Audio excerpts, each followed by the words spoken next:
Selamat pagi anak-anak. Hari ini kita akan belajar tema. Di semester 2 ini kita sudah masuk tema 6 yaitu tentang cita-citaku. Apakah kalian punya cita-cita? Pasti punya ya. Saat dewasa nanti kalian ingin menjadi apa? Ada yang ingin menjadi dokter, ada yang ingin menjadi presiden, ada yang ingin menjadi polisi, dan lain-lain. Pelajaran 1, kita akan belajar tentang puisi dan ciri-cirinya. Puisi ini adalah karya sastra yang isinya curahan perasaan penyair. Penyair itu orang yang membuat puisi tersebut ya, tentang apa yang dilihat, dirasa, dan dipikirkan menggunakan kata-kata. Ciri puisi ini ada 2 ya. Yang pertama yaitu memiliki baris dan bait. Puisi ini biasanya tersusun dalam bentuk bait-bait. Nah, dalam suatu bait tersebut terdapat beberapa baris kata atau kalimat. Kemudian yang kedua yaitu memiliki irama dan rima ya.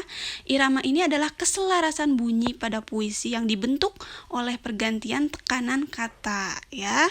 Kemudian kalau rima adalah persamaan bunyi yang ada dalam baris-baris puisi. Perhatikan puisi ini yaitu judulnya Cita-Cita karya Frida.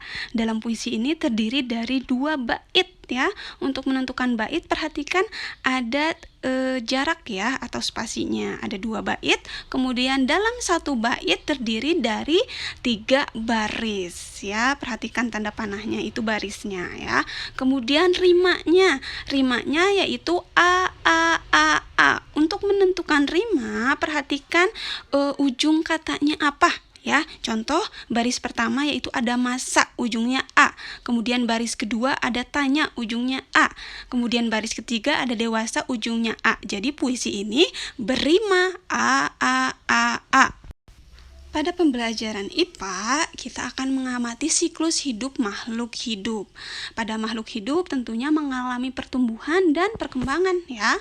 Pertumbuhan adalah perubahan bentuk tubuh karena adanya pertambahan tinggi dan bobot tubuh. Sedangkan perkembangan adalah proses pematangan fungsi alat tubuh seperti alat perkembangbiakan, kemampuan gerak, kemampuan berbicara, dan kemampuan berpikir ya.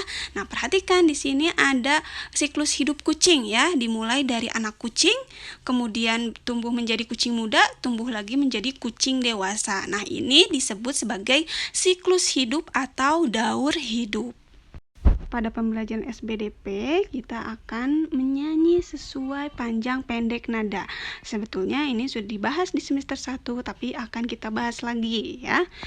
Untuk menyanyi itu kita harus menyesuaikan panjang pendek nadanya dan kita juga harus tahu ketukannya. Perhatikan di sini ada contohnya ya. Di nada sol ya, perhatikan angka 5. Di situ ada angka 5 kemudian ada titiknya 3. Ini artinya ada 4 ketukan ya, dibunyikan selama 4 ketukan. Nah, untuk menentukannya bisa dengan bertepuk tangan ya. 1, 2, 3, 4 seperti itu ya. Bunyi yang panjang ini dapat dibantu dengan lambang legatura ya. Lambang ini berbentuk garis lengkung, bisa dilihat di gambar kanan bawah. Pada pembelajaran 2 di muatan bahasa Indonesia kita akan belajar tentang rima ya. Rima ini ada jenisnya, ada 4 jenis rima ya. Ada rima ABAB yang disebut sebagai rima silang ya. Perhatikan di sini akhirannya ya. Hari yaitu i ya, waktu U ya, hati I, dan citaku U, berarti IU artinya ini rimanya ABAB. Kemudian ada rima ABBA, ini disebutnya rima peluk ya. Nih akhirannya A, I, A ya, itu artinya ABAB ya. Kemudian ada rima AABB ya. Ini disebutnya rima pasangan. Perhatikan akhirannya ya. Ada merdu, lagu itu UU ya. Kemudian ada tolan, pertunjukan itu an ya. Berarti ini rimanya AABB. Kemudian yang terakhir ada rima A. Ini disebut sebagai rima terus. Nah, ujungnya yaitu I semua ya. I. Ini artinya rima A. Pada pembelajaran IPA, di pembelajaran 2 ini yaitu kita belajar tentang jenis siklus hidup ya pada serangga. Nah, siklus hidup ini terdiri dari dua jenis ya. Ada metamorfosis sempurna dan metamorfosis tidak sempurna. Kalau metamorfosis sempurna itu adalah siklus hidup yang mengalami perubahan bentuk tubuh ya. Dan tahapannya itu melalui tahapan pupa atau kepompong. Perhatikan di sini ada contoh siklus hidup hewan yang mengalami metamorfosis sempurna, yaitu kupu-kupu ya.